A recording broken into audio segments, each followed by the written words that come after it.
can you see me? I can see you.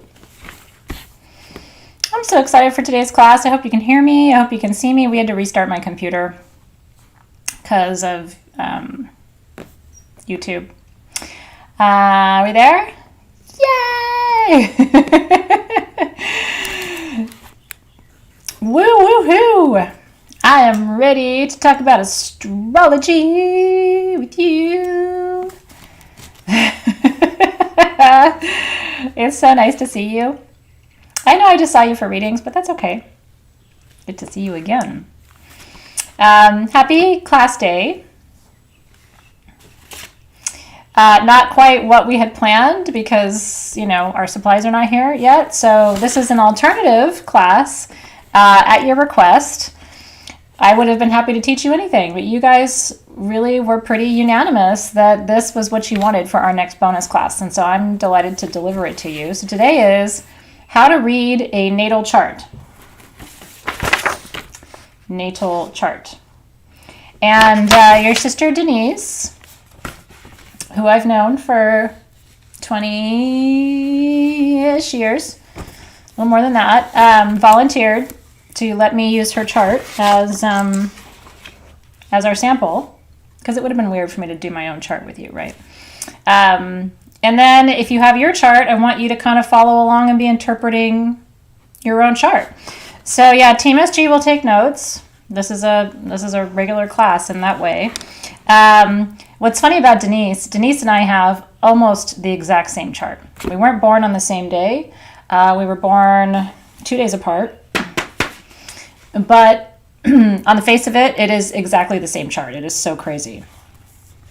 I mean, literally, right down to it. Her sun's in Leo, her moon's Sag, she's Libra rising, her Mercury's in Cancer, her Venus is in Virgo, her Mars is in Aries, her North Node's in Capricorn. Yeah, Denise and I are, when we talk to each other, it's like finishing sentences. So we both are big time daddy's girls with a lot in common. So I'm really excited for today's class. You're 1 day older than me, Lena. Isn't that awesome? All these 1973 Leos. It was a good vintage, darling. I think we turned out quite well, I have to say. So we're going to talk about all of this today, and I'm going to do the best I can in an hour. And my intention is that you'll feel like an hour was it, and now you've got what you need and on your way. If you guys are like, no, I need more, this was fun and I want to do it and I want to keep going and I want more information, more insight, we can always do a part 2 of this. I mean, the reality is, so here's all my caveats. You ready? Caveat number 1, today's class does not qualify you as a trained astrologer to be doing formal astrological readings for people. Astrology is, and anyone you ask will tell you, especially people really worth their salt. We have an astrologer in residence at SG. She's the head of our writing team, but she's a professional astrologer. And she was also reminding me to remind you, this does not, take you where you need to go. If you're really trying to become an astrologer, that's not what this is. This is so that you feel confident reading charts. You know what I mean? But before you take this on the road, just know, because here's the thing. Today I'm giving you the literal tip of the iceberg. We're not even going near the iceberg, right? Like there's so much. Astrology is a really intensely complex field of study that takes a lifetime. So yeah, so this is how to read a natal chart, which will get you pretty far. But if you want to really become an astrologer, it is a dedicated field of study, and it takes a long time. That's right. So that's one thing I wanted to tell you. But I will tell you, after today, you should feel like you really have a handle on the basics. And when you look at a chart like this and you see this breakdown, and then you look at this chart over here and you see that breakdown, you're going to know what all of that means. And we're going to be focusing on Sun, Moon, Ascendant, Mercury, Venus, Mars, and less on Jupiter, Saturn, Uranus, Neptune, and Pluto. We're going to talk a little bit about North and South Node. The reason we're not going to focus on those outer planets is they don't rotate as quickly as the closer planets do. And so it can be that a whole generation shares a sign. You know what I mean? So the further out you go down this list right here, the less particular to you the information is. Does that make sense? So like the moon changes every day, right? The moon sign changes every day. The sun, your sun sign, the sun signs rotate every 30 days. When a sign only changes, or when a planet only changes signs every 5 years or 10 years, then it just doesn't have the same relevance for you in particular. It's really more of a generational issue, which is interesting. But that would be like part 2 of this, if you really wanted to go into like outer planets and what those reflect. So today we're going to focus on the things that really are particular to you and really do make a difference. So only the personal planets, houses. For me, I think that would be a part 2 as well, because that's going to take us way beyond. I'm not sure I can do all I'm planning to do in an hour. I will tell you this about houses, though. I'll make a deal with you, because I actually think we have the graphic. The houses are really easy. It's basically a pie, and it breaks down what each house represents. Each house has a job. And then when your planet is in that house, it tells you about what aspect of that energy it's highlighting, okay? So, and then cusps would also, I think, be kind of a part 2. So if you guys like this and you decide you want to keep going down this road, then we do it. You know what I mean? Because again, for me, astrology, and I think most astrologers feel this way, astrology is kind of like a map. It gives you a hint about where you might end up going. It is not your destiny. It is not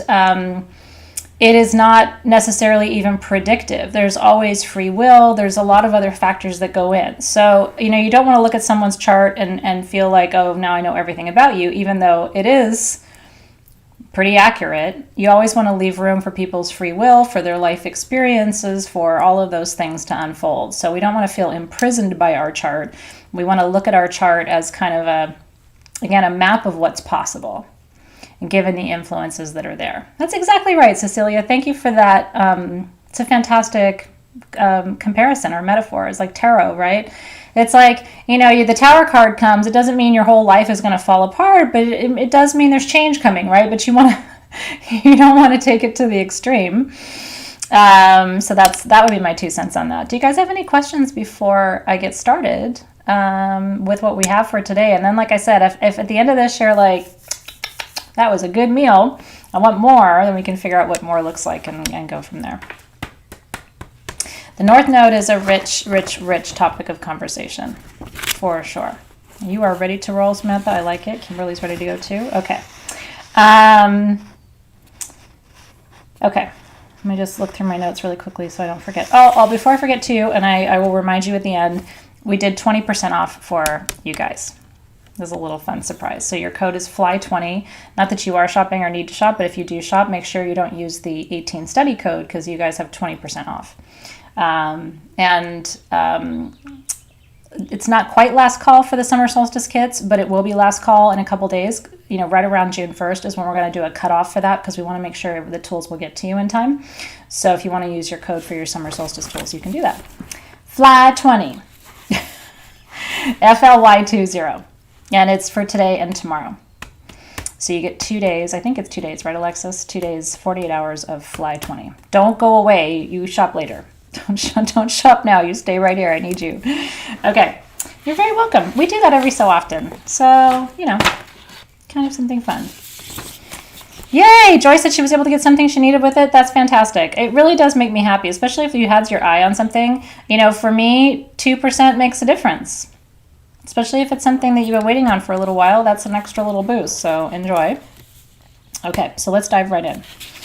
So I'm gonna start at the beginning really today. So if you feel like, God, I already know a lot of this, that's why I was telling you this really is an introductory class. But some of you have asked for that, and what I find is I still like the basics. Even when my teachers go back and start drilling on the basics, I'm always really happy, because I like to hear things again and again and again. I learn something new each time I do that. So that's the reminder for you. Okay, so here's Denise. Hello, Denise.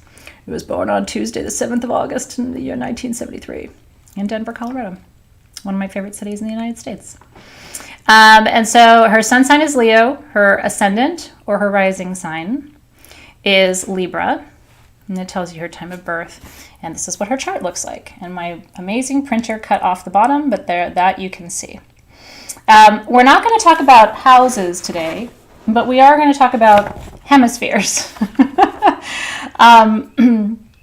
One thing you can tell about someone just by looking at their chart, and I've taught this to you before, but it bears repeating. If their sun is in that 10th house, what we call midheaven, right? At the top of the chart, which means they were born between 11 a.m. and 12:30 p.m. That would include me, okay? If their sun is at the top of their chart like that, this is someone who more than likely is going to take on an outward leadership role in their life. And then there are planets and positions and signs that will either make that more likely or less likely. Okay, so I could look at this chart right away and go, sun sign Leo, and she's got sun in the 10th house. That's no shrinking violet. I am sun sign Leo, sun in the 10th house. How you doing? Okay.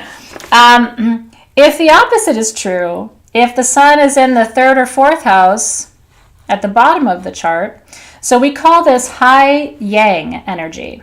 You know, yin and yang. Yang is masculine, yin is feminine. Yang is solar, yin is lunar. When the sun's up here in the chart, we call that high yang. And that is somebody who's likely to be more masculine in their orientation and more of an outward leader, okay? If the sun is at the bottom of the chart, it means they were born usually between 11 p.m. and 12:30 a.m.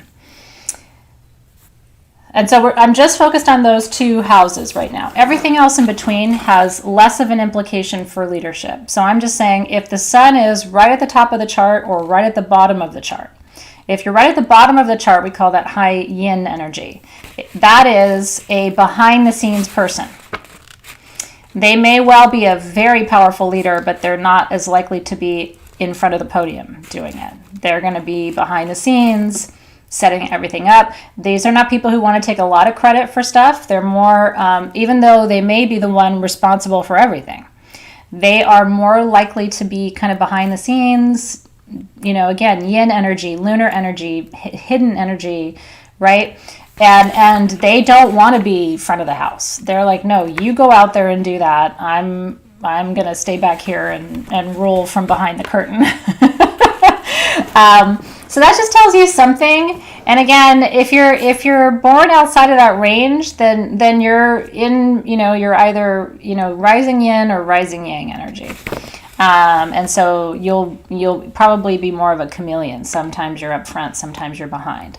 But if you have that yin polarity in your chart, it just means you're probably not going to be as vocal or out there or putting yourself out there in a way like that. Yeah.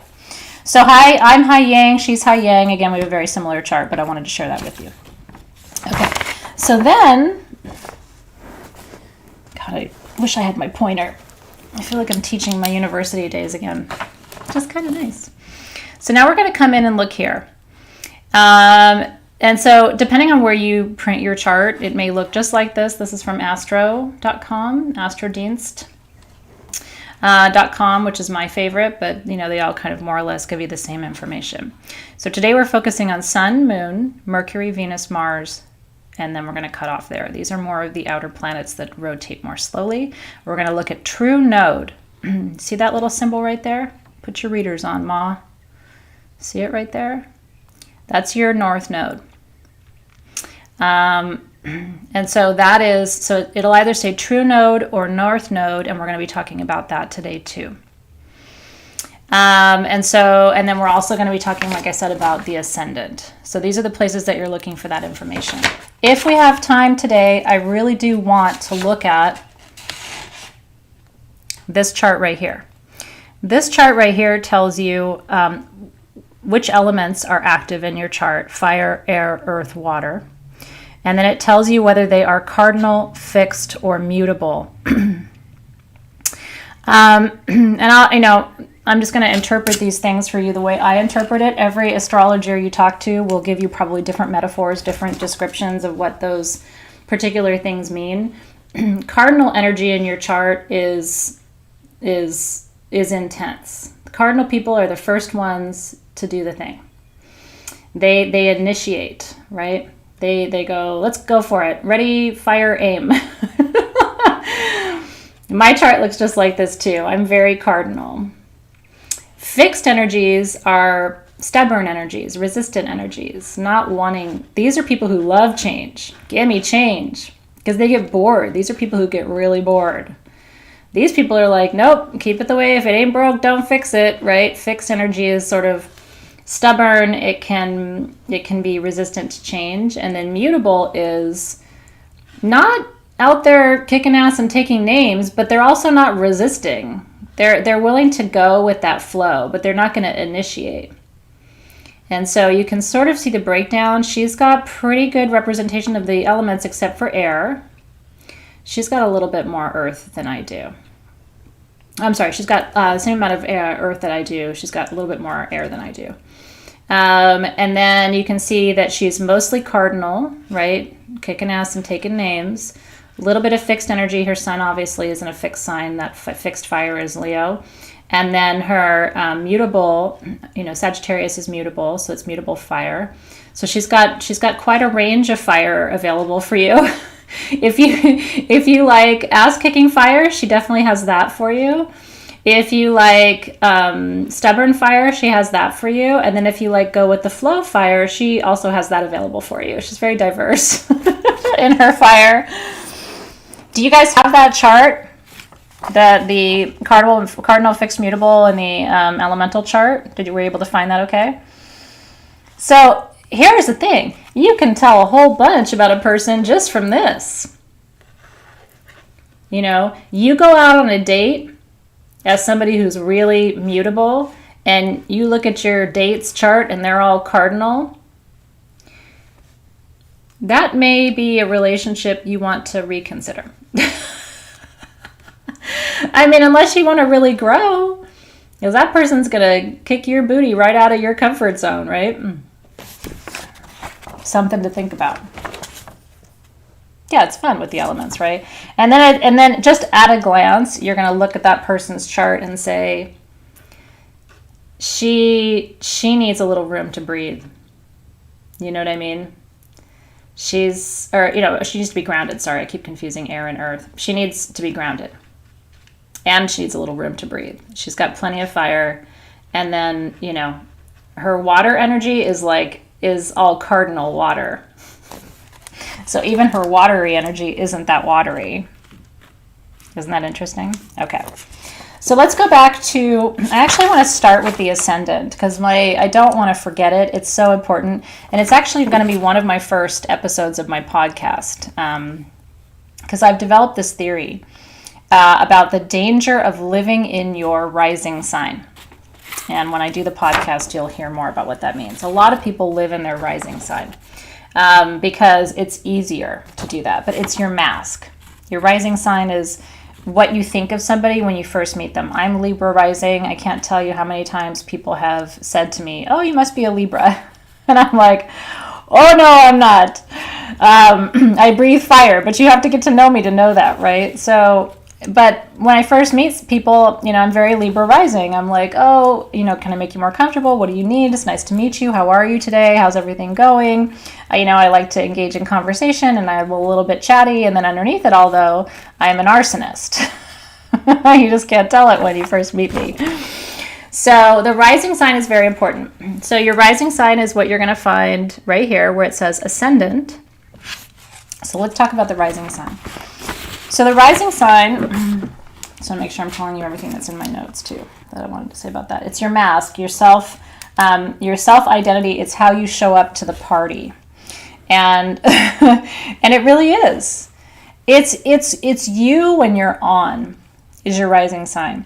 How many of you have a rising sign that is the same as your sun sign? those people have always fascinated me because they are the easiest to get to know, because who they fundamentally are at their core, their sun sign, is also who they are when they show up to the party, right? Are you Leo rising, Karen?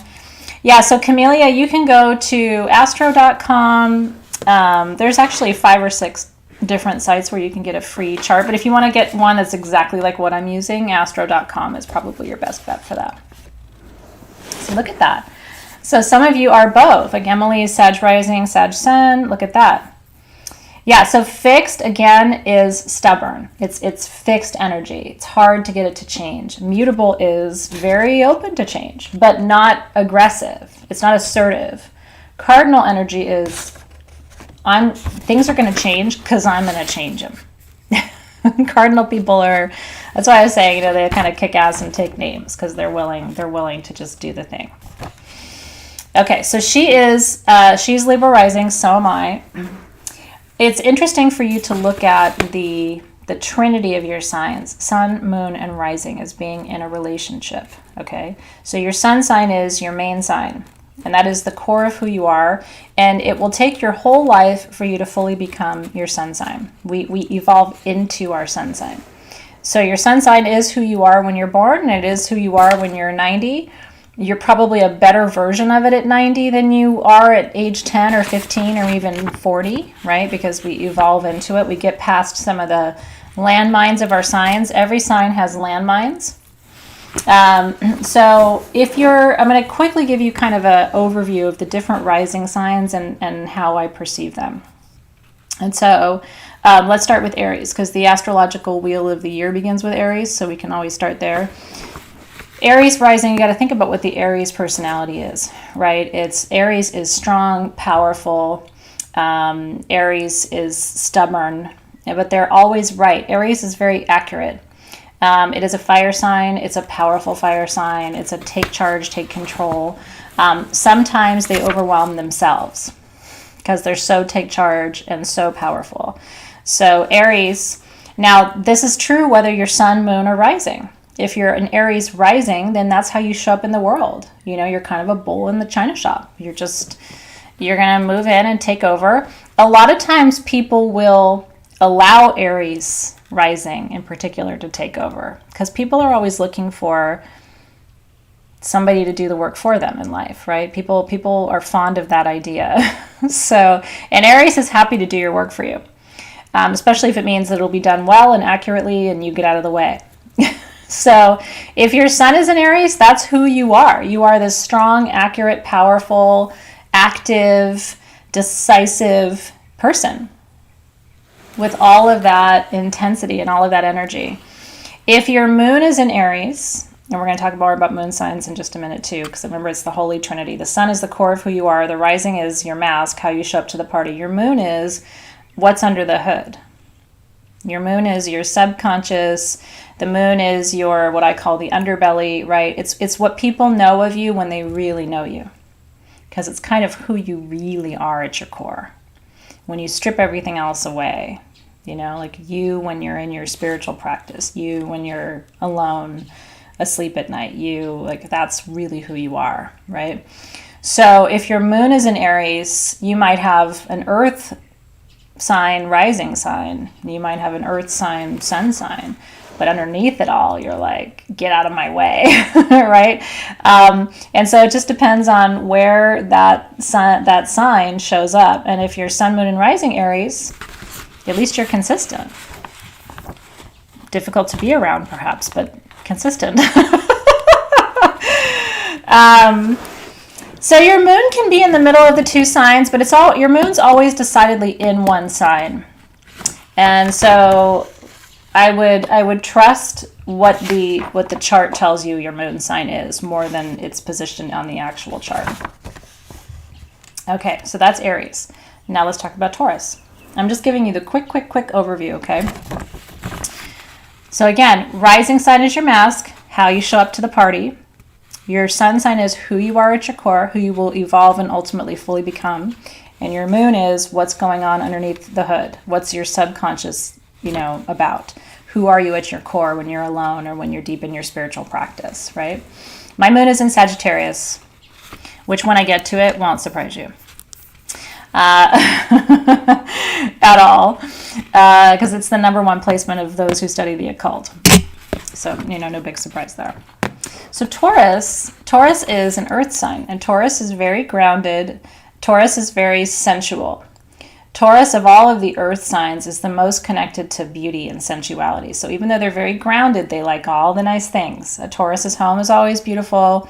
They're very artistic. They make the best interior designers out of the entire zodiac because they have really good taste. And they know how to make things look really expensive even when they're not, because they just have such good taste and they're very aware of texture and beauty, and they know how to create beauty in the world too. They tend to be also very physically attractive. Just something about Taurus. Stubborn as the day is long, because they again, it's sort of like Aries in that way. They think they're right, and they usually are. If they like something and you don't, they're gonna trust their own opinion of that over yours more often than not. They're also usually really good with money. They're also usually kind of stingy. But of all the signs, they're the best at managing their money. So, a Leo might look at them and go, well, you're stingy. And they might look at a Leo and go, at least I have money. You know what I mean? Tit for tat. So grounded, earthy. They usually collect things because, again, they've got really good taste. So they'll collect different kinds of things. And whatever they collect, they have like the nicest of those things. And they know how to save for a rainy day. So Taurus are the ones you should follow for money advice. But they're stubborn. Once Taurus decides what they're going to do, good luck getting them to do something else. And sometimes Taurus just has to learn the lesson. You know what I mean? They'll have to, it's like, you know what, just go ahead and do it. You'll see. Yes, for sure they collect crystals. And a lot of times they collect art too. Yeah. Okay, so if your rising sign is Taurus, how are we going to know that? Because you're beautiful, your space is beautiful, your energy is beautiful, you're very about the aesthetic, everything is rich and luxurious and magical because you're a Taurus.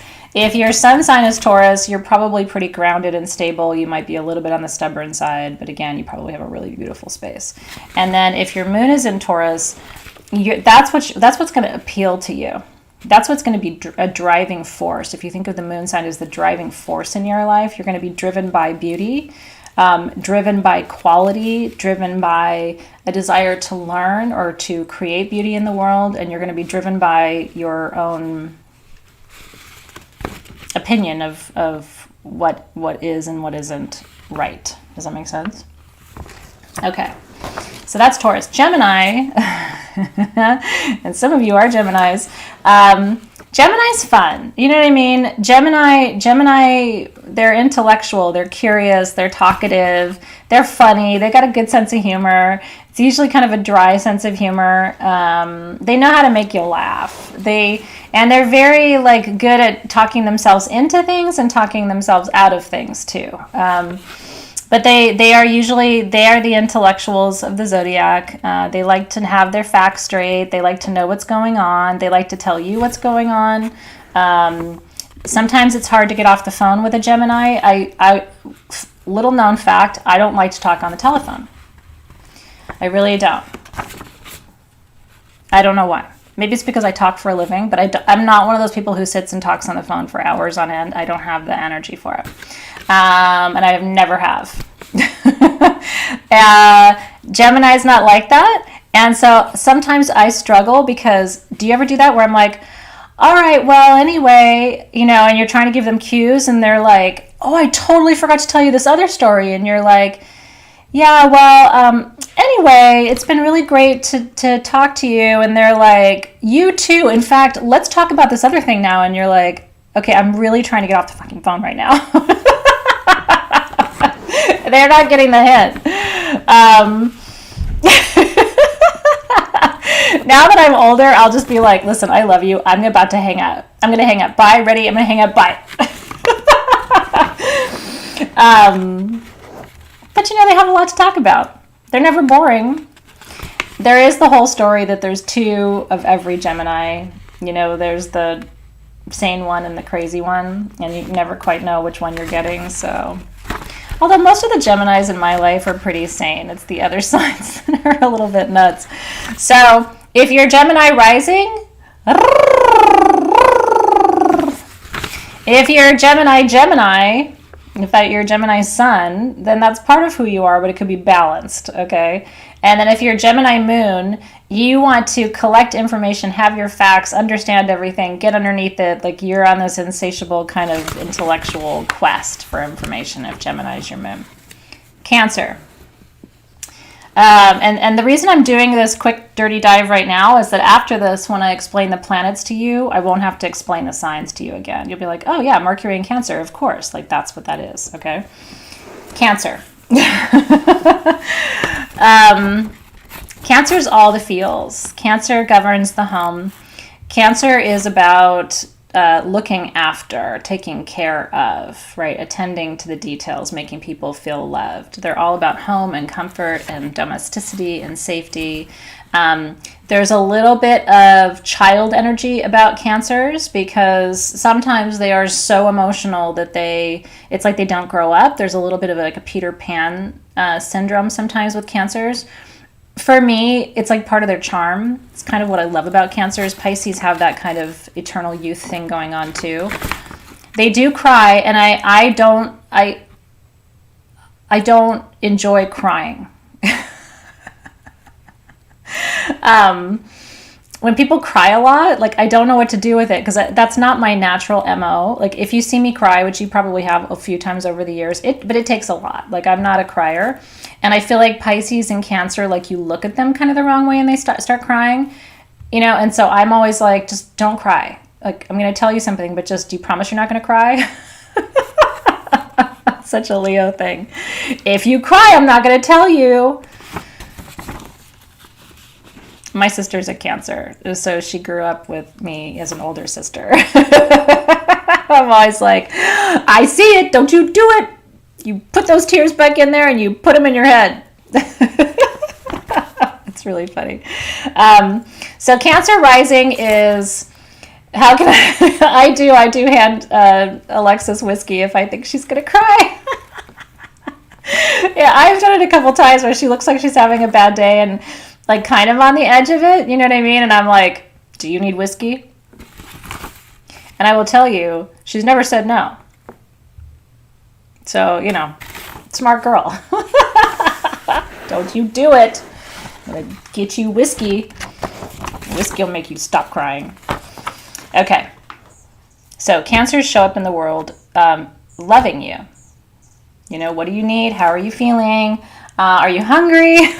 This is Cancer rising, right? Are you comfortable? Are you hungry? Do you want to cry with me? Cancer sun is about learning how to be the mother in a functional way, right?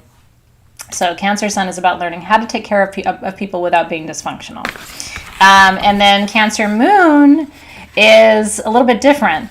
The Cancer energy, lunar energy, the moon energy in Cancer is quite intense. And sometimes when you have something as your moon sign, it can pull up kind of the deep, dark subconscious of that. So sometimes people with a Cancer moon have to watch out that they're not like overbearing mothers. You know what I mean? Like, I'm not one of those moms, but moms who are like always up in their kids' business, or like, you have to be careful that you don't become the overbearing mother. That's the one lesson that the Cancer moon folks have to learn.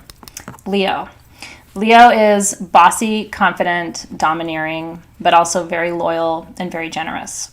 You just have to hope that they're evolved. Okay. I think Cancer and Scorpio do really well as friends. But if they ever get into a fight, I don't know which one is shittier. Cancers are shitty when it comes to grudges and fights. And they don't fight fair. Like, they will bring up that one thing where you're like, I cannot believe you just brought that up. And they're like, and Scorpios do that too. They're like,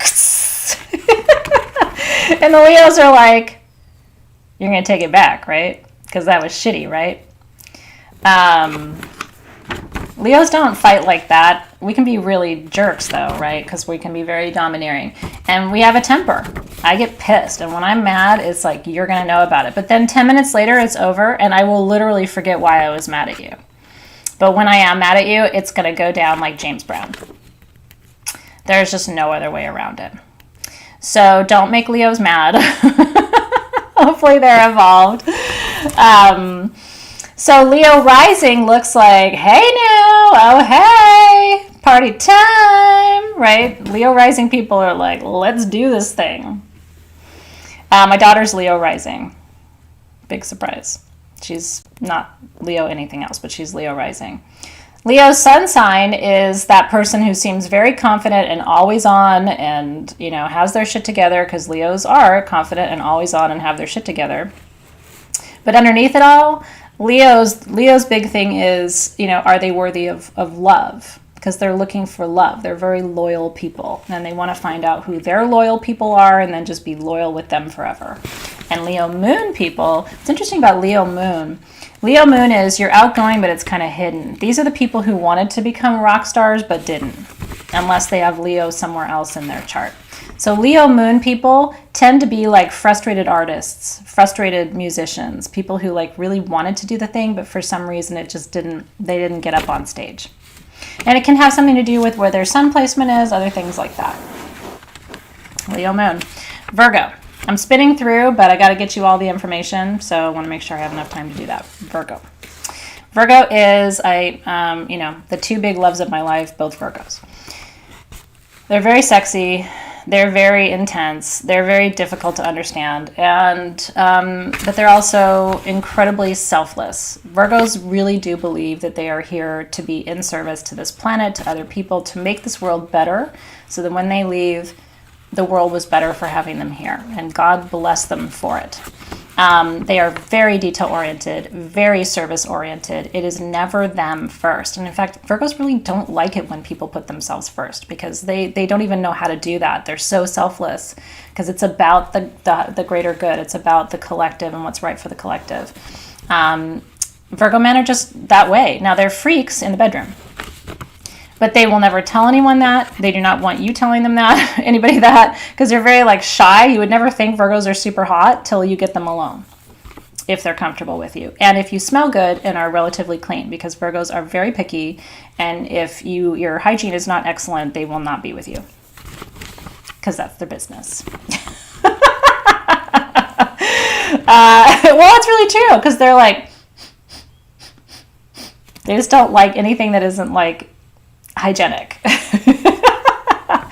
So, grounded, service-oriented. Virgo rising seems a little detached sometimes. Virgo sun can also seem detached, but that's that person who's working overtime without even expecting overtime pay. They're in it to win it. They're very diligent, very dutiful, very, very, very... Their pride comes from a job well done. So if it isn't a job well done, they don't feel pride, And so they're hard on themselves. They don't need you to be critical of them. They're already being critical of themselves. And then Virgo moon, which is my sun, that's tricky placement, because under the surface, they're criticizing everything, but it's in their mind. So they're looking at you. They're listening to what you're saying, and in their mind, they're like, your eyeshadow isn't even on both sides, and your shirt's dirty, and you misspelled that word on your paper. That's what's going on in their mind. But they might be talking to you about the weather, but in their mind, they're like, wow, you really should not have worn that shirt today. So that's Virgo moon. Nick totally has that. He's like, his whole time in his mind, he's thinking, I really wish that you were doing something other than what you're doing. Okay, Libra. I love Libras. I'm a Libra addict. They're flaky sometimes, but they keep us from taking ourselves too seriously. I'm Libra rising, so if you're Libra rising, sun or moon, this is you. A little bit people-pleasing sometimes, because we want everybody to be happy. Remember, Libra's about balance and the scales. Libra is outgoing. They're artistic. They're loving. They want everybody to be happy. They want things to be fair. They don't want people fighting, so they're always trying to find the middle ground. They're incredibly charming. They're very witty. They are chameleons. They can, especially Libra rising, which is mine, I can talk to anybody anywhere and kind of fit right in. We learn how to do that with that placement. Libra sun is that the challenge for the Libra sun is focus. At some point, they have to narrow the field of vision or they're never going to get anything done. They're kind of like jacks of all trades. And so they tend to sort of work in and out of social circles and professions and careers, and ultimately they have to find what their passion is and focus on it. Libra moon, again, underneath it all is looking for balance and equality and fairness. So that's a sign that's relatively averse to conflict. They just don't like it. They don't like drama in relationships. They don't like drama online. Like, this is why I'm so turned off by drama. It literally is like, it's the bane of my existence. I don't like people who just make trouble for trouble's sake, because Libras don't understand it. We're like, why would you use your time that way? Whereas other signs are kind of into it. You know what I mean? So that's the Libra way. They're very good at creating harmony, and they teach the rest of us how to do that too. Then you go to Scorpio. Death and transformation, is the domain of Scorpio. So whether it's sun, moon, or rising, the Scorpio rising is somebody who seems a little aloof, but it's because Scorpio is subterranean, right? They're trying to understand your subconscious motives. They're trying to figure out who you are. They're trying to kind of assess you, and not in a Virgo way, in almost an emotional, like an animalistic way. It's like they're trying to understand what makes you tick psychologically too. And that's why they wound you, because Cancers and Scorpio, they want to know how you work so that when they fight with you, they can slap you with something that's really going to sting you, right? Don't fight with Scorpios or Cancers unless you want it to be shitty. Let's just be honest. They're very mysterious, they're very sensual and very sexual, and they are, of all the astrological signs, they are, by most accounts, the best in bed. I've actually never slept with a Scorpio, so I don't know. But life is long, and maybe one will land in my lap. But I have heard that they are very good in bed. I just don't have direct experience to, and it's not that I haven't been to the rodeo a bunch of times, I just haven't been to the rodeo with a Scorpio. I know. How did that happen? I have no idea. Maybe it's because I would spontaneously combust. I think that between me with my passion and a Scorpio, I think we'd probably injure each other, Scorpio moon are the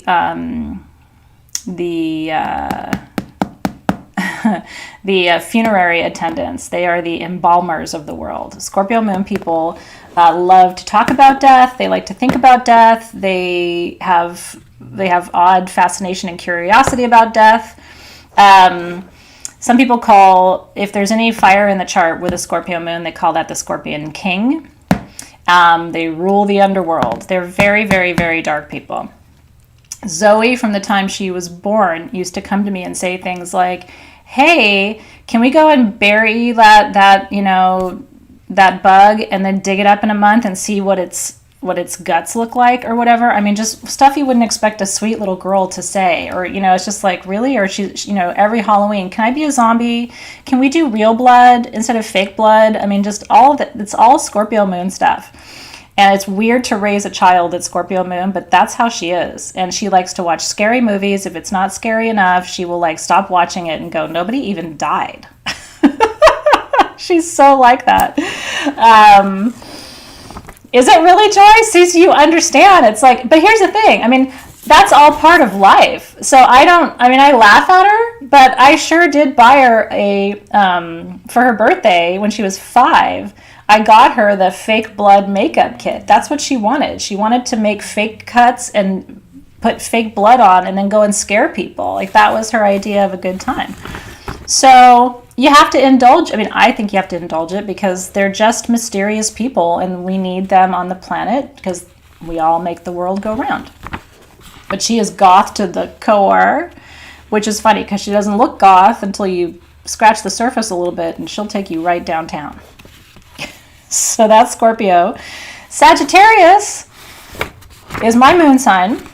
Some of you have Sag rising, Sag sun. Very different from Scorpio. Sagittarian's biggest fear is that you're gonna trap them and not let them be free. We have to be free mentally, physically, emotionally, and spiritually to be happy. We are the archer. We are pulling back the bow and shooting arrows. We're obsessed with truth, accuracy, and wisdom. And we don't like to take anybody else's word for it, so we have to go and find it for ourselves. If your sun is in Sagittarius, it's probably hard to be monogamous. Not that monogamy is the best thing in the world, but most people in the West appreciate monogamy. Scorpio and Sagittarius find it the hardest to do because Sagittarians like to travel, and that means out of relationships too. Sometimes they come back. They'll be like, no, I had to just leave you for a while to really appreciate you, and now I'm back. And it's like, oh, thank you, you know.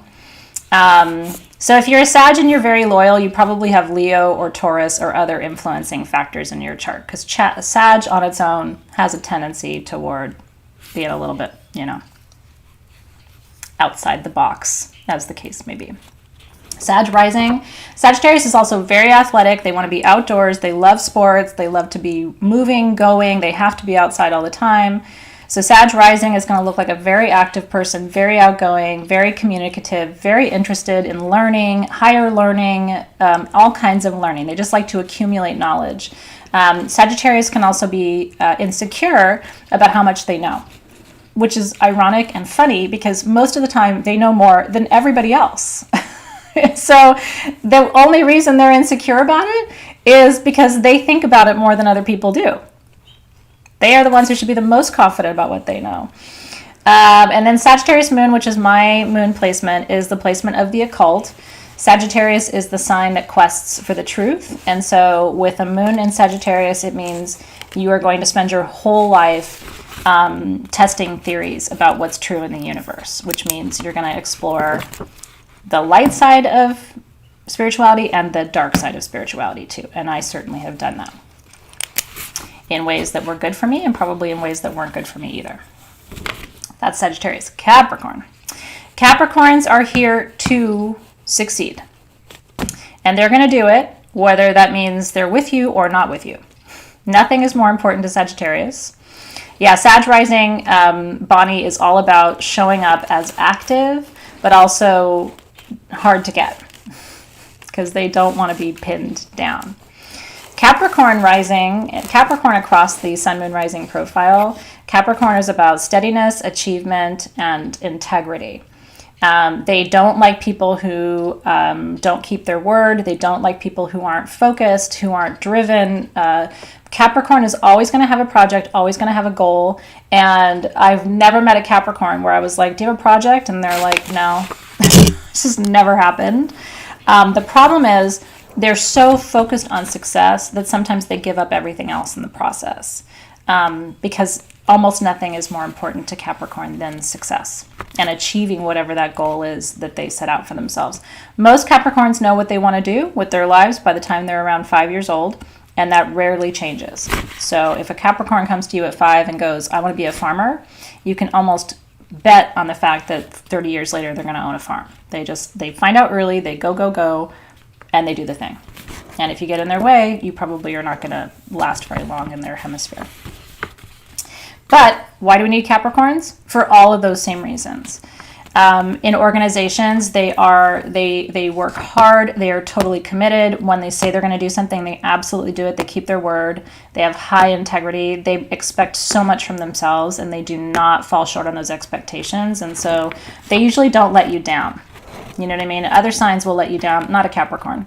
They're just really committed to whatever it is that they have decided to do, and they will do it without complaining. They'll have a good attitude about it. They'll inspire other people. They're very good leaders.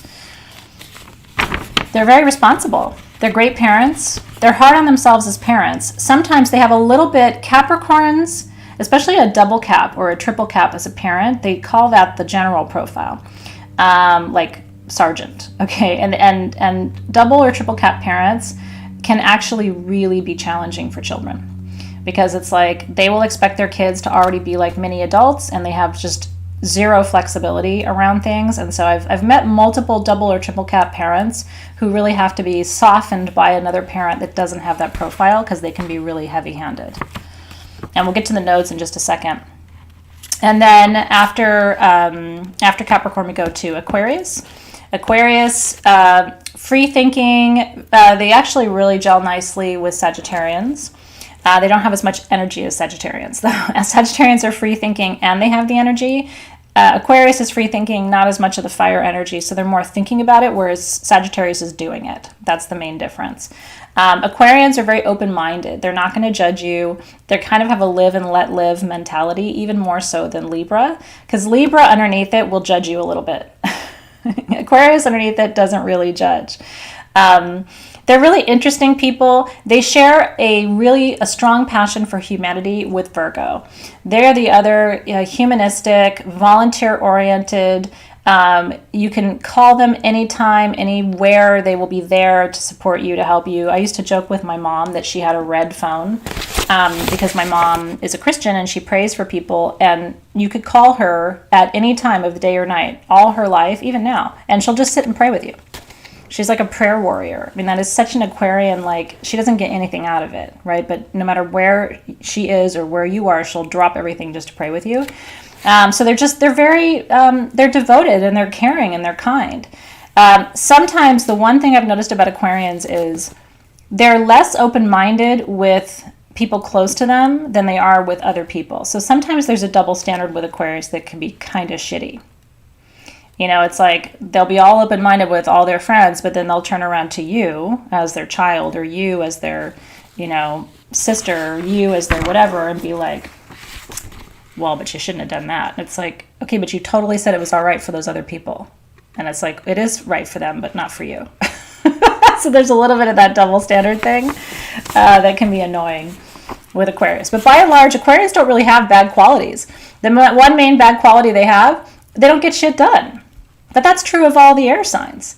The air signs talk about it and think about it and talk about it some more, and then they think about it some more, and then Gemini will joke about it and tell a story about it, and then they don't do anything. And so that's why you got to get a Leo in there, or an Aries in there, or a Virgo, or a Capricorn, or Taurus in there to get shit done.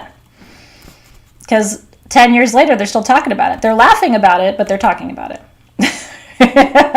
And that's the air signs. And then you have Pisces, the last sign of the zodiac, and I think probably the most fun. Pisces men are dreamy, truly. They want to find someone like their mom. It doesn't matter whether they're gay or straight. Pisces have a thing with their moms. The men, more than the women. That's just sort of true for all Piscean men. I don't know why it is, but they have this fascination with maternal energy and mother energy, and they just tend to have a really good relationship with their mother, almost looking up at them or to them, like like they not worshiping them, but like kind of just really admiring their moms and wanting to recreate it. Pisces across the board are imaginative. They govern the imagination. They're big dreamers. And don't ever take their dreams away from them. It's really important. You can break a Piscean spirit by telling them that their dreams aren't realistic or that they're not going to achieve them. I'm very protective of Zoe's dreams because I know this. So she'll say, I would be an artist one day. And Dave will be like, Virgo, like, well, it's kind of hard to support yourself as an artist. And I'm like, you can totally be an artist. Poof, you are an artist. And you can be an artist any way you want to be an artist. I'm very protective because I just know if a Pisces says I want to be an artist and you go, I don't think that's realistic, they will burst into tears and then never share anything with you again. So because I know that, I don't do that. That includes Alexis. It's really true. Don't take a Pisces' dreams away from them. Sometimes it's all they have. They're dreamy, they're imaginative, they're fun. They're really good at making up games that actually are fun. Libra makes up games, but they're weird and sometimes not fun.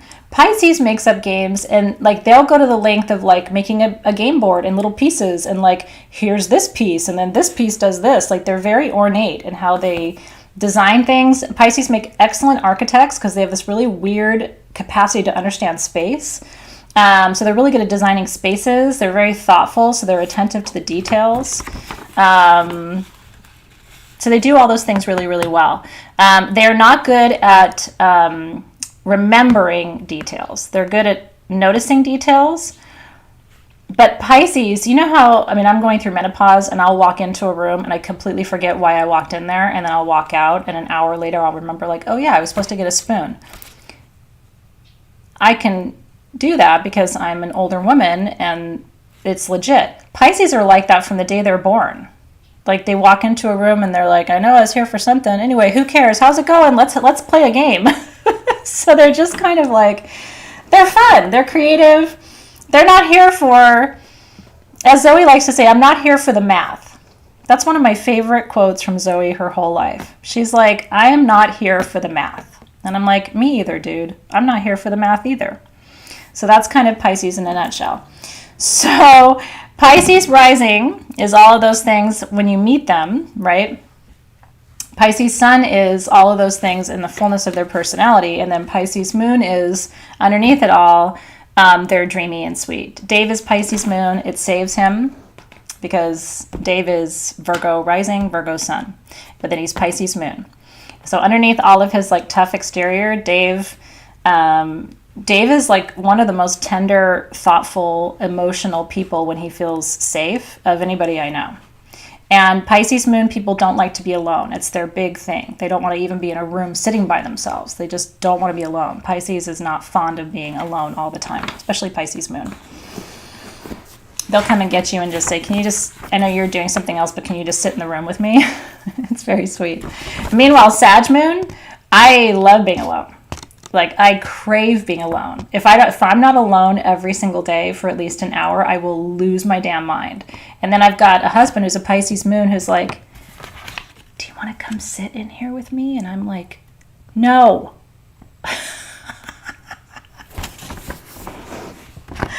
I want to be alone. Okay, so that is all of the signs in a nutshell. Now let's go through. Yeah, they're clingy. You know, which freaks a Leo out. Clingers. Stage 4 clinger. It's really true. Okay, so let's go through. Are you ready? So we've got Sun Leo. This is an outgoing person. Her sun's in the 10th house. So she's a front row leader, right? Her moon is in Sagittarius. So she is underneath it all. She's very outgoing, but she's on a constant quest for truth. And she's not going to take your word for it. So she's going to have to figure out what truth is on her own. And that's going to lead her down an intense spiritual path of development, right? So weird. I'm like showing you Denise's chart, but this is exactly my chart too. Now let's go through Mercury, Venus, Mars. These are very important. Ready? Mercury is how you communicate. Venus is how you love. And Mars is how you fight. Mercury governs communication. Venus governs love and relationships. Mars governs warfare, right? Because Mars is the god of war. Does that make sense? So, Mercury, her Mercury is in Cancer. That means she communicates like a Cancer. I do too. The hallmark of Mercury in Cancer is that when they talk, it tends to have like a sedative effect. I've had people tell me that. Like if I talk a lot or if I read to them, they start to fall asleep. There's some kind of sing-songy thing about voice in people who have Mercury in Cancer. Because they communicate emotionally. They also understand how to communicate with different people to move them. They can move people with their words more than other signs can. So depending on, so your Mercury is how you communicate. If your Mercury is in Capricorn, you're probably direct, right? You're probably focused on what you want, like outcomes, right?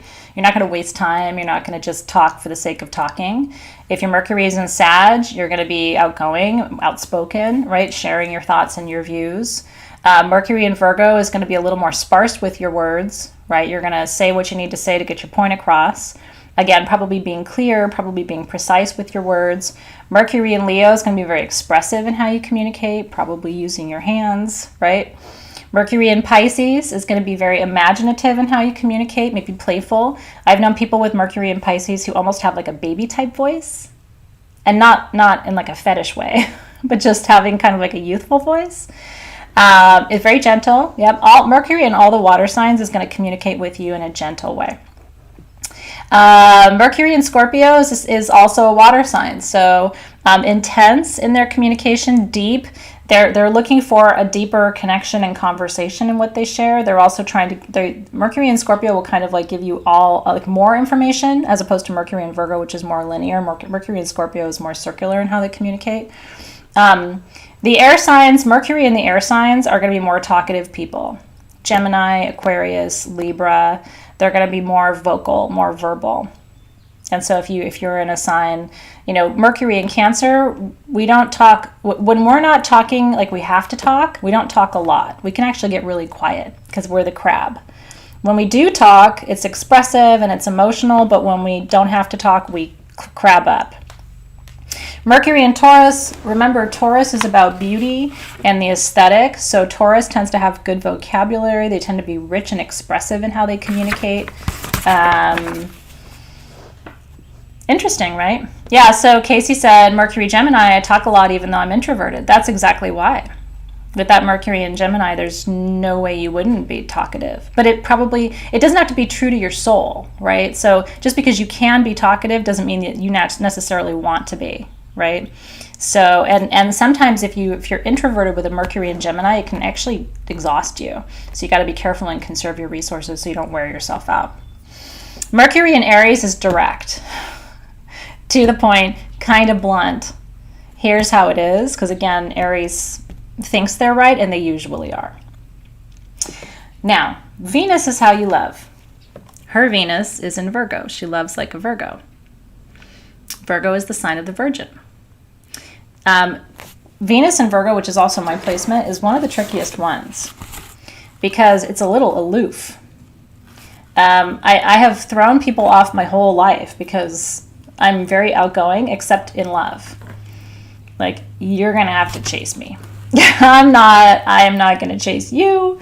I don't do that. I will be right over here waiting for whatever might come, but I'm very like, I will sit back and like, you're going to have to bring it.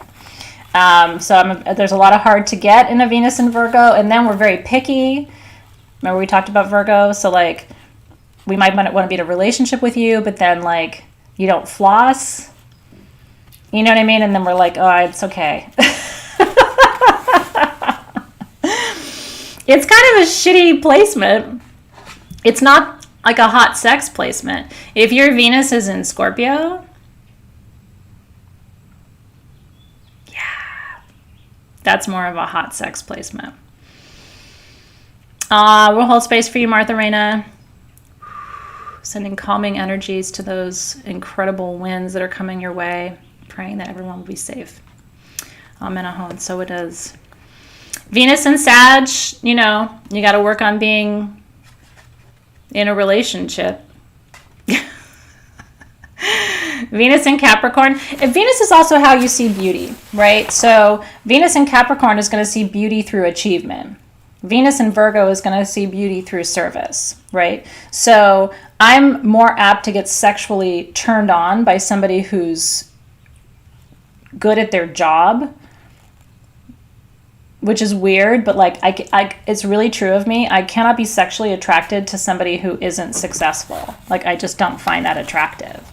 And I'm not talking about financially successful. I just need somebody to be really committed to what they do in the world. So like, I've never been attracted to people who just were like, I don't want to do anything. I just want to lay around. It's like, that's not hot to Venus in Virgo. Venus in Virgo is turned on when you're like, I'm going to come get you at the end of my work day. And it's like, oh yeah. You know what I mean? So how you see beauty and also what turns you on. This is what Venus is about. So then you can go through all the other signs and think about that. So Venus and Scorpio, all the water signs are very sensual, very emotional. You have to get at their feelings to get at them. With me, you don't have to get at my feelings, but you got to do a good job and be clean. Then you can have it. And then Venus and the fire signs are very aggressive. Like, whereas I'm a Leo and Sag moon, but I'm not in relationship, I'm not aggressive. I sit back and I'm going to let you come and get it. The Venus and the fire signs is going to come and get you, and they're going to tell you how it's going to go, and then they're going to do it to you. They're going to give it to you. So Leo, Aries, Sagittarius, Venus in those signs, they're coming for you, and you better watch out. Venus in Taurus, your bedroom better be fucking beautiful with very comfortable pillows and some appropriate lighting. Venus in Gemini, they like to talk while they're doing it. Some people are into that, some people are not. They're going to narrate the experience for you. And at a certain point, you're going to be like, shut up. Right now you're here, and I need you here. If this is going to keep going. Yeah, Cancer is a water sign. And we're talking about Venus. You're here, need you here. Yeah, Venus in Libra. So Venus in Libra is creative about it, right? But again, the aesthetic really matters to the air signs too. No, seriously. Shut up. At a certain point, right? Like, sometimes talking during the act is hot. At a certain point, it's like, I think I figured it out. I don't think I need you to walk me through it. All good up here. You know what I mean? We're good. And Venus in Pisces. Well, but you can extrapolate from what I told you earlier, right? Because you can look at what each one of those signs is about. So Capricorn, what they find beautiful is achievement and focus and dedication. They often meet their love interests at work, because same with Virgo, by the way. And I met Dave at work, and his Venus is in Virgo too. So honestly, for Venus and Virgo, if we didn't meet at work, we probably wouldn't meet. Right? So it tends to be that way. So it's partly also about how you meet people, what you think beauty is like, how you get turned on. This is all Venus for you, right? So Venus in Cancer, you have to make them feel safe, and you have to respect their emotions, or they're not doing it. If they don't feel it, they're not doing it. And Venus in the water signs have a hard time when they get broken up with too. They're the ones who are like a little clingy. Whereas Venus and Virgo, it's like we break up. I'm like, I don't even know. Wait, what? We were in a relationship? I don't remember that. Moving on. Tell me, Sandy, what's confusing you so I can help you. I would love to help unconfuse you. Okay. And then Mars is how you fight. Mars rules Aries. My Mars is in Aries. So is Denise's. And so we are fortunate enough to have that placement. Mars is at home in Aries, and so we fight like Aries, which is shit's going down. If we're fighting with you, you probably deserved it, because Aries is usually accurate, but then we ride hot, but then we're over it. So that's the fun thing about Aries. If you make us mad, we're going to get really mad, but then we'll cool off really fast and probably apologize. The earth signs, Mars and the earth signs, they don't like to apologize. Not at all. I'm looking for Sandy. Did she post her question about what was confusing her? I want to make sure I'm able to respond. I don't see it, but if she comes up, let me know. Okay. So how do you fight? If you're a water sign, Cancer, Pisces, right? You probably fight emotionally, you know? Scorpio, you fight like a Scorpio, your stinger's out. They're shitty. They can be really shitty. Mars and Cancer, Mars and Scorpio in particular, are going to push all your buttons because they know exactly how to make you cry. So they're going to say that really fucked up thing where you're like, I can't believe you said that. Like, we don't go beyond that, right? They're not always fair when they fight. And then the earth signs don't really like to fight. You know, they don't see it as productive. It's not a good use of time, like, because they're pretty grounded people. So if there's conflict with an earth sign, they can get stubborn about it, like I'm right, you're wrong kind of thing. But earth signs don't really like to fight. Scorpio likes to fight a little bit. Pisces does not like to fight, but Pisces can be super shitty. They can be shitty. If they're going to fight with you, they're probably going to hurt your feelings.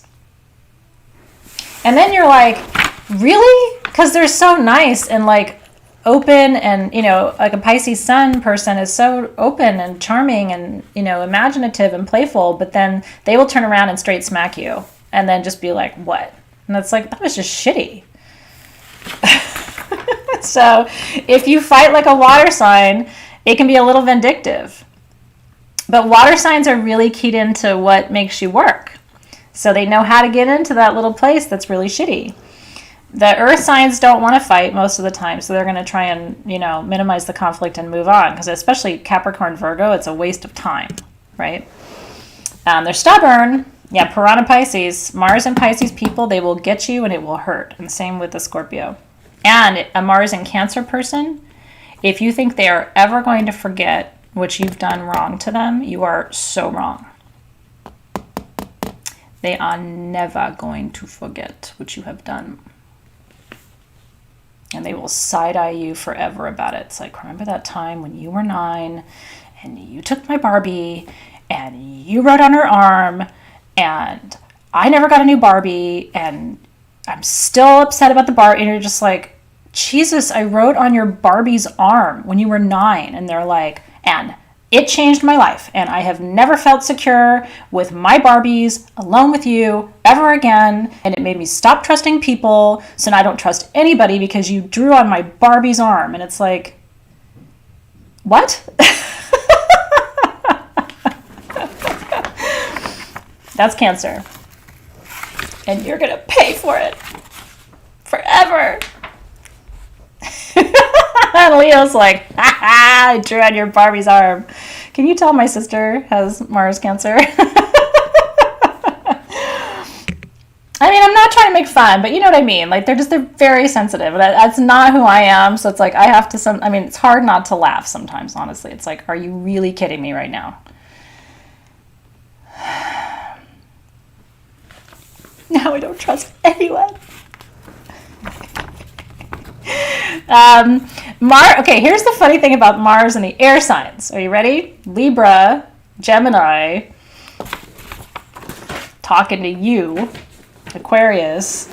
Mars and the air signs, they fought with you in their head and then probably never ended up saying anything. Because in their head, they were like, first I'm going to say this. Well, no, I'm not going to say that, because then if I say that, they're going to say this. I don't want to. Okay, so no, I'm going to say this. Oh, I'm totally saying that. I'm so going to say that. And then they get in the room and it's like they, again, because air signs, the whole thing happens in their head. Like an Aries would be like, say it. And like the air signs are like, I really didn't like the way you treated me that day. And it's like in their head, they've gone through this other 20-minute speech, but then they can't like get themselves to say it. And I'm like, say it.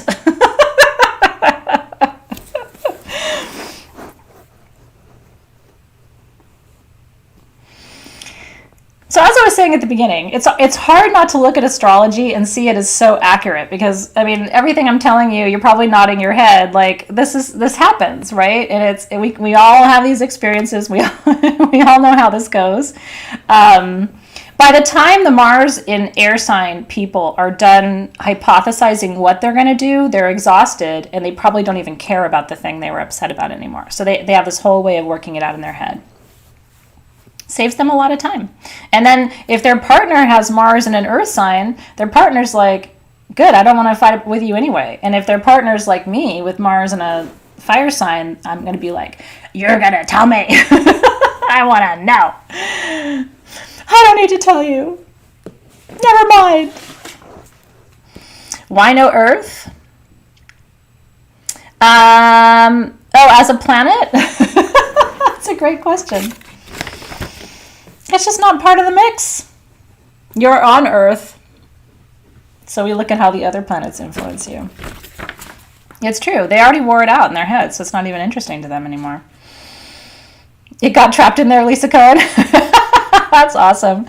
Rochelle has Leo, Mars and Leo, so you can be a jerk. I mean, the fire signs are jerky. You know what I mean? They're kind of the bullies. You know what I mean? Like they're gonna poke you a little bit and prod you, but again, they're gonna get over it really fast.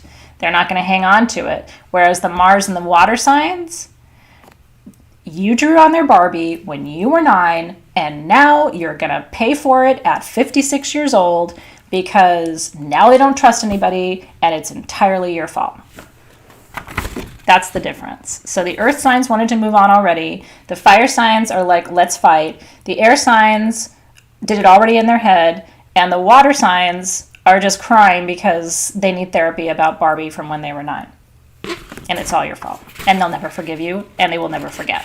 And they're going to bring it up at Christmas every year after they've had too much to drink. And here we go. I can always tell, like when my sister's about to do the thing, I'm always like, all right, I broke your arm twice. By accident, I threw her off the bed twice when we were kids. And whenever it's about to come out, I'm like, you want to talk about it? I threw you off the bed. It was an accident. Want to talk about it? And then she'll be like, I don't need to talk about it right now. But it did happen, and I have my feelings about it. And it's like, okay, do you want to talk about it? Let's talk about it again, because we haven't talked about it enough already. I threw you off the bed twice. Hey, guess what? I threw her off the bed twice. I did that. That was me. Excuse me. I threw her off the bed twice.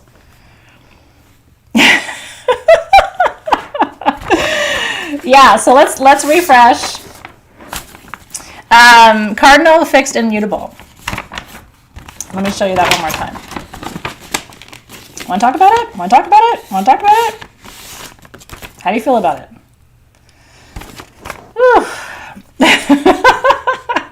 Welcome to my family. Okay, so let's go through this one more time because this is really important. Do you guys feel like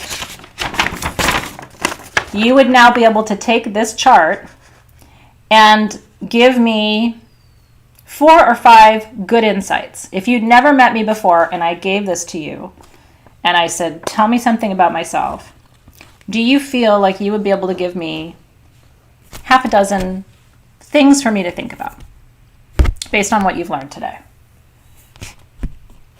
Okay, good. That honestly, that was my intention, that you would know something about the sun, the moon, the rising, Mars, Venus, and Mercury. So at least you would know 6 things. And some of you are already pros, like Valerie's was a pro already, right? So some of you already have all this wisdom. So, and if not, what I would recommend doing is watch it one more time and go through each one of the signs and really assess your own chart first. Make sure you understand. So Mars is this, my sign is this, that means I'm this. Venus is that, my sign is this, that means I'm that. Practice on your own chart first, and then as you get more practice, then you can start to look at other people's charts and see the connections. Oh, the nodes. Ooh, yeah, let me do nodes too really quick. There's so much. That's why I'm telling you, like, we could go for days. Astrology is like getting a university degree. And today we covered like that much. Maybe. Oh, that's awesome, Valerie. I was like, oh, you totally had this already. Well, I'm glad today made you feel that way. That makes me really happy.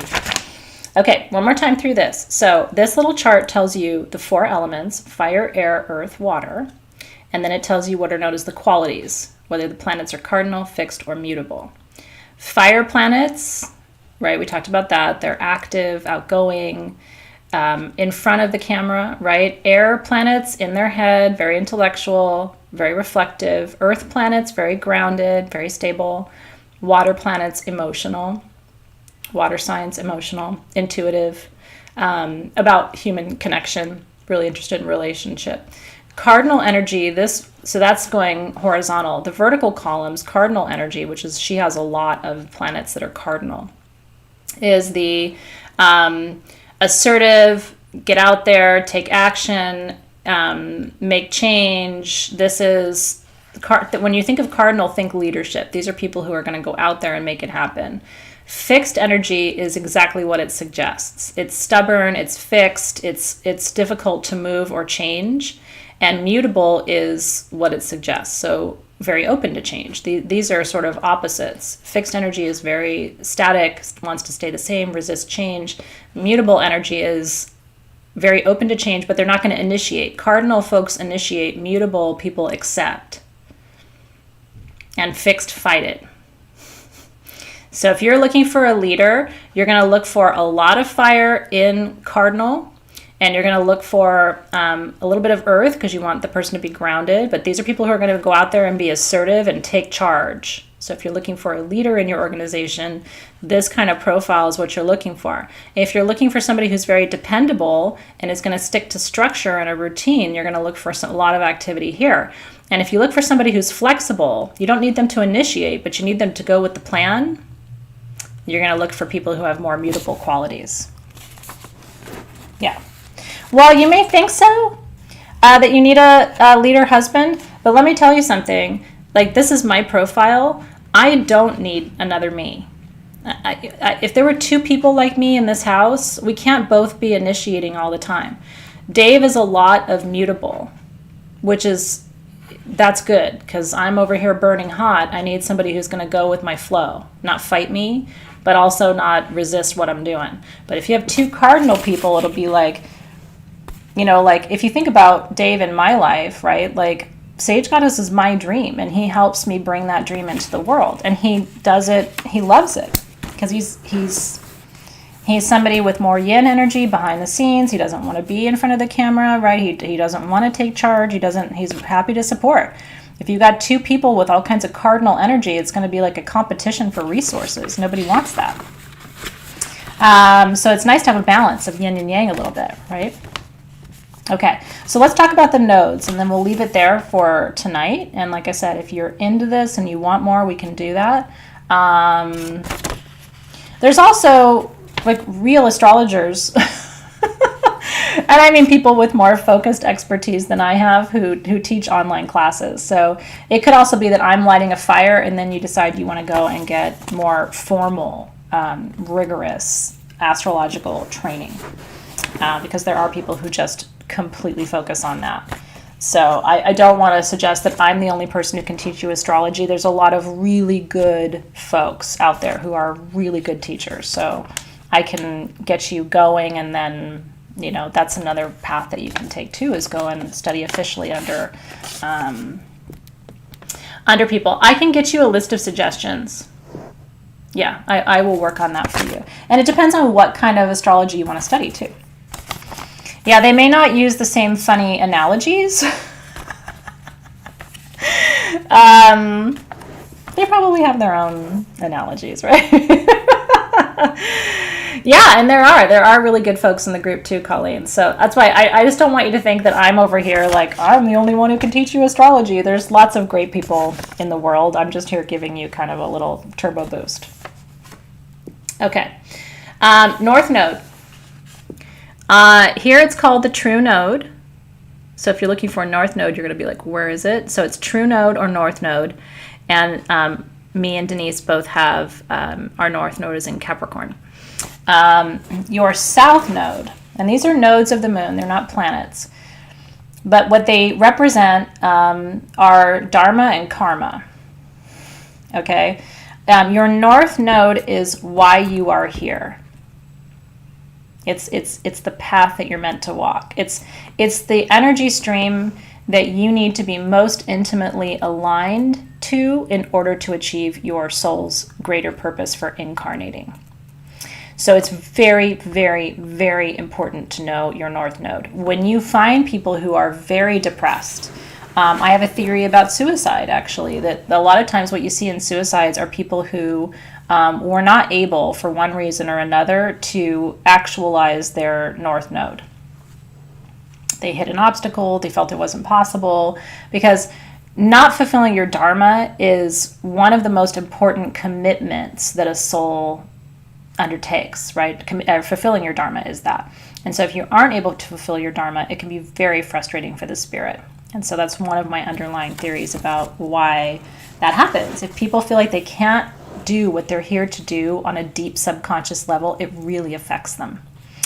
So something to think about. And so it's good to know what your kids' North Nodes are, what your partner's North Node is. It's really important to know these things, because that's how you'll know intuitively through observation whether someone is on track or not on track. Broad strokes, right? Like if with North Node in Capricorn, I have to have a career. I am not one of those women. I never wanted to not work. And I had friends who were very critical of me because my kids were small and I was like, all right, I'm ready to go back to work. And I had friends who were like, you should stay home, until they're at least 5. And I'm like, I got stuff to do, right? Like I wanted to get tenure as a professor. I wanted to, at a certain point, I wanted to be a university professor, and then I wanted to be a corporate consultant. And I was just like, I got to do the thing. If they knew what my North Node was, they would know that without some kind of external achievement, I don't feel successful. So I have to have something that is some kind of external, out of my home achievement to point to and say, I did that. I climbed that mountain and I got there. So I got a PhD, right? That's like North Node. And so did Denise, by the way. We both have doctoral degrees from USC. North Node Capricorn, you've got to go to the finish line or you're going to be very frustrated for the rest of your life. Like woulda, coulda, shoulda, right? None of the other North Nodes are like that, right? North Node Virgo, you have to be serving others. That can look like almost anything, but you have to be living a life of service or you're not going to be happy. So again, if you're not able to serve others, that's going to cause massive frustration for you on a soul level. North Node Cancer, you have to have people to look after and take care of and to love and to provide for and to nurture. It's just part of who you are. If you don't have your own children, then you're going to do it to animals, or you're going to do it to godchildren or to nieces and nephews, or you're going to do it to your neighbors. Somebody's getting taken care of. You know what I mean? With a North Node in Cancer. North Node in Aries is very similar to North Node in Capricorn. Very active, very direct, setting a goal, achieving it. Nothing stops them. Nothing gets in their way. Aquarius, North Node. So what you have to do is think about what each of the sign represents, right? So Aquarius is about paradigm change and the welfare of humanity. So for an Aquarian North Node, that might be somebody who becomes a diplomat or goes into public service. They want to do something that helps the collective, that changes or shifts something, because Aquarius likes to change things in service of what's better for the whole, right? Taurus, think about what Taurus governs, right? They're about beauty, they're about the aesthetic, they're about creativity, they're about art, they're about quality, they're about sensuality. So that's their dharma. They have to bring those things forward. A lot of the big fashion designers are Taurus. A lot of famous architects are Taurus, right? They bring beauty into the world. So the opposite sign, count back 6, is your South Node. And that's always true. So your South Node is the opposite sign of your North Node. And your South Node, different people call it different things. Your South Node is, broadly speaking, what you were doing here the last time you incarnated. But it's not why you're here now. So some people call it the cosmic trap. My South Node's in Cancer. I'm not here to look after people or mother people. I did that last time. So if I stop achieving and I start focusing just on mothering and caretaking, I'm off my track a little bit. And I have to be aware of that because it can get a little codependent. Okay? So let me explain this again. Your North Node is why you're here. What you're here to create, what you're here to birth, what you're here to experience, it's your focus. Your South Node, which is the opposite sign of that, is what you were here to do last time, not this time. And it's your comfort zone a lot of times. I love cooking and being at home and taking care of people and mothering. I'm very maternal. I end up mothering people who I'm not a mother to, right? I end up mothering people who are older than me. I will mother anybody. But I have to watch it because that's not why I'm here. And so it's a comfort zone for me, but it's not why I'm here. Does that make sense? Does that make more sense? So in the chart, you're going to see your North Node, and it's called your True Node. And then the opposite sign of that, 6 signs back, is your South Node. Now the nodes are more complex than that. Let me make sure from my notes I gave you everything. Yeah, your North Node is your compass. It represents your ideal growth in this lifetime. Your south node is your past self, old patterns that reemerge that you can get stuck in, limiting beliefs. It represents what you need to learn from the past in order to move forward in the present. So your south node is what you're still learning from past life, past experience, your past dharma. And some of that will carry over into this lifetime, but then the focus of this lifetime is the north node. Is that helpful? Isn't that interesting? So Chris Olson and I are the opposites. It's actually really fascinating. So this time, Chris is here to focus on family and mothering, right? And last time was here to do what I'm doing now, which is climb the ladder and say, I rang the bell. Which is interesting. The other thing too to think about is like I have achieved my professional goals in my life. I wanted to write books. I wanted to get a PhD. I wanted to be a professor. I wanted to own my own company. I've done everything I wanted to do professionally for the most part. So I don't really have big future professional goals, which is nice. I'm tired, but it's great.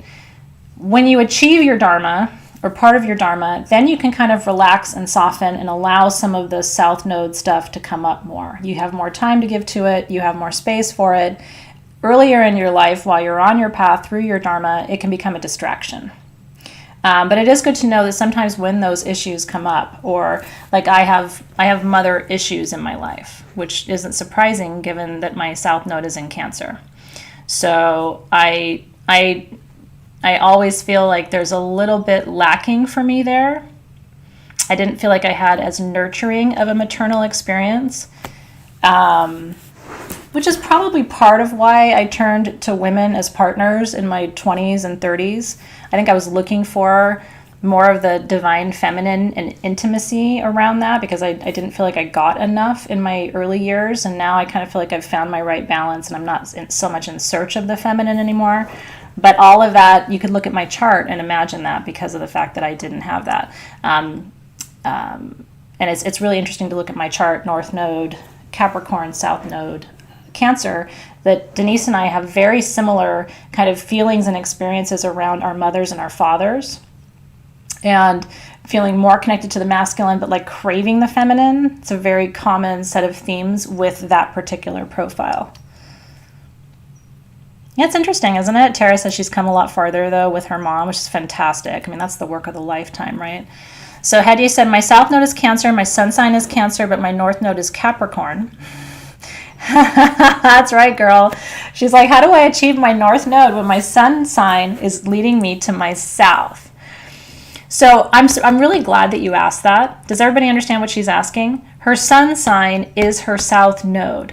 So who she is at her core is in theory who she was in the past and the opposite of who she's trying to become in this lifetime.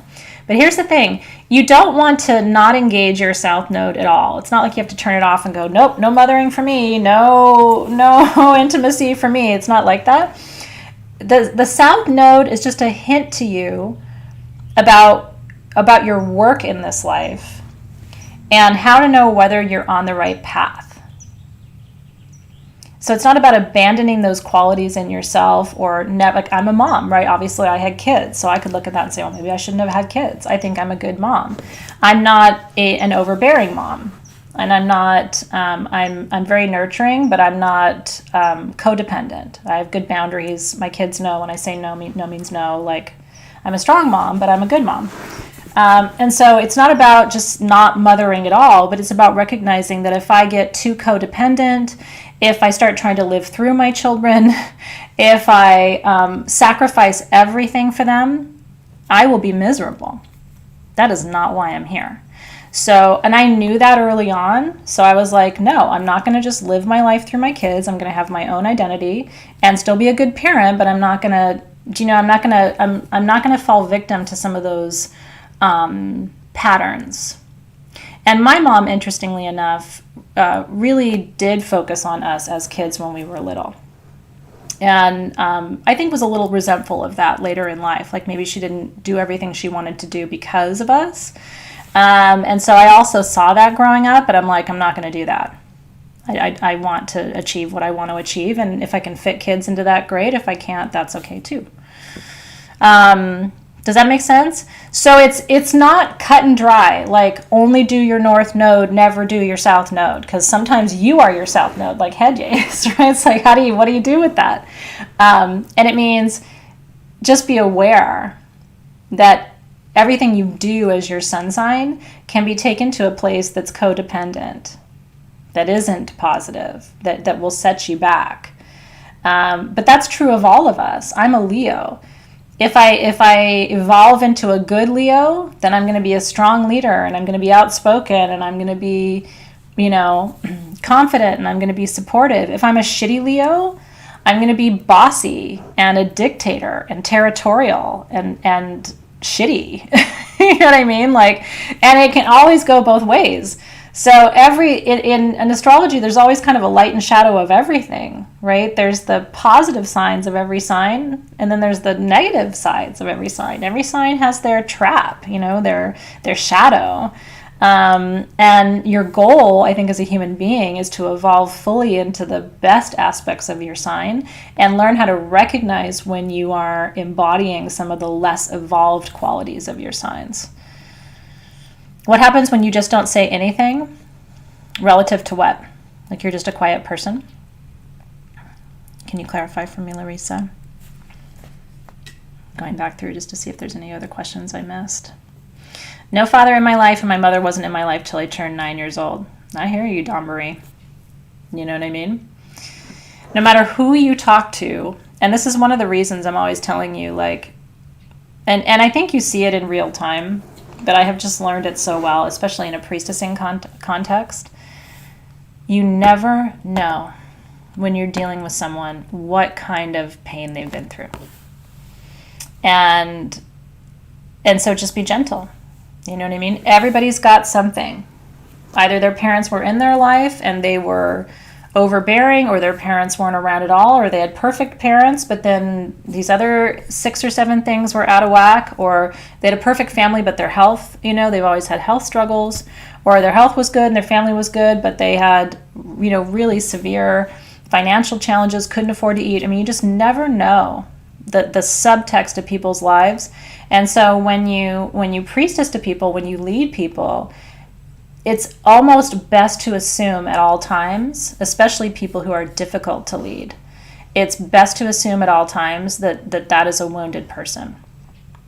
And if you, and I really try, even in our community when we have challenges, I really try to come, I'm not perfect, and I am a Leo, so sometimes I run hot and I'm not able to do what I'm telling you, but I try to practice what I preach. It's important to look at people and say, I can have compassion for that. Even if you don't know what's going on, you can usually tell. Because people's wounds speak first, right? If they're unresolved, when people share with you or interact with you, their wound comes out of their mouth first. Unless they've done the healing and worked through it, you're going to hear the wound. And the wound isn't pretty. The wound is usually a projection. The wound wants to scream and yell because the wound, at the end of the day, wants to be healed.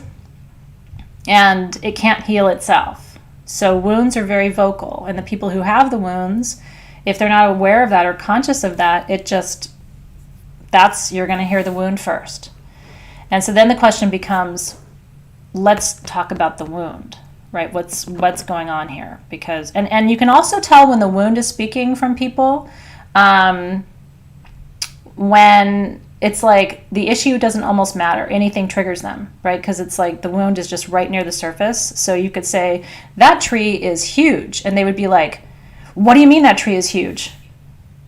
That's not a huge tree. You don't even know what a huge tree is." And it's like, right? So a lot of that is in the nodes. If you have somebody who is North Node Capricorn and has never had a way to achieve anything in their life, that is a frustrated person. And that wound is going to speak loudly. Until that person can figure it out, what they need, and find a way to reconcile it, the wound will always speak first. Yeah, it's true. Kelly said her therapist told her today that she has a trauma talking to a trauma. Trauma speaks, man. And sometimes it speaks and you don't even know, like the words are coming out and you're like, whoa, that was my trauma, sorry. Right? Because I have my own stuff. I know it. Like I know when my wound is speaking. And so I've learned to like kind of manage it, right? Oh my God, it is Chiron City.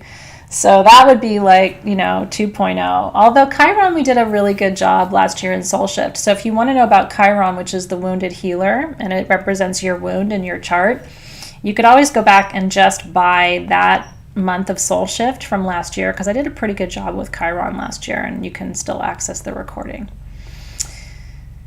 That's why. Well, and I think it's a great question. Larissa Hansen says, is that why I can help anyone? People open up all the time. I used to help. I think people recognize an open spirit, and I think people also recognize energetically in others who can help them and who can't.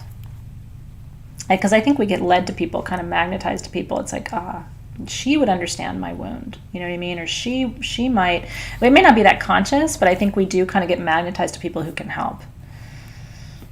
Yeah, and if you have Soul Shift from last year, go back to Chiron.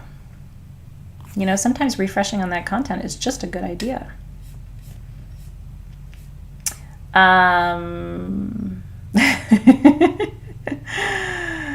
That's right. Yeah, it's really true.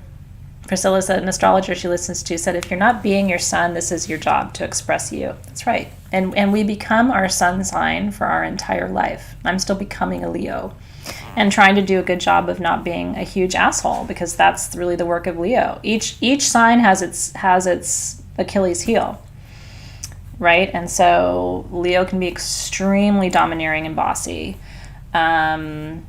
And all the signs have their things. So whenever I do something, I'm like, if I'm being super bossy, I know it's a chance for me to sit down and like take a breath. I don't need to be bossy. I'm not always right. Was tonight helpful? Yay! I'm so glad. Sandra just got off work, so you have a fun 2 hours to look forward to, darling. It is 5:55. Yeah, I'm a humbled Leo too. I've had enough people put me in my place in my life, thankfully. You know what I mean? I don't do so much the bossy thing anymore. And that's really just learning, you know what I mean? Going through life and realizing you ain't perfect. I'm not perfect. I'm so glad. I'm glad. Sandy says, I must be a big scab, crazy abusive child, right? All the things. But what's beautiful and what astrology reminds us is we are not the wound. You're not your wound. You are this gorgeous constellation of history and magic and energy. The stars aligned in the most beautiful pattern when you were born, and it is your fingerprint. And I would say there's nobody just like you, but literally Denise and I have the same chart. But so there's people very similar to you, not exactly like you. But you're not your trauma, you're not your past. You got to work through your issues, but then you have to recognize that you are all the stars in the sky, not just the 5 stars of a shitty childhood. You know what I mean? There's a whole constellation that really makes up who you are and what makes you, right? Do I feel like I might be biased on Virgos because I'm married to a Virgo? Do you mean in terms of, because I feel like I have a very positive outlook on Virgos, but do you think I'm biased against them? I don't know. I have, because my Venus is in Virgo, you know what I mean? I feel like I live a little bit of a Virgo life, not completely, but, and my son has a lot of Virgo in his chart, so I don't know, maybe I am biased. Woo! Lorian said, Moon, Chiron, and South Node are all Pisces. She's a hot mess. Yeah, I think we can work on that, Carla. That's a great idea. Absolutely. I love all the signs too. They all have their gifts and they all have their challenges. And so your life is about figuring out how to maximize the gifts and minimize the risks and the challenges that come with the signs. So Denise Campbell is a member of our group, but I actually went to school with her at USC. So we graduated with our PhDs the same year, 2003, in education. And I knew Denise's dad. Denise's dad was an administrator at USC, and I taught for the president. So I had a lot of meetings with her dad.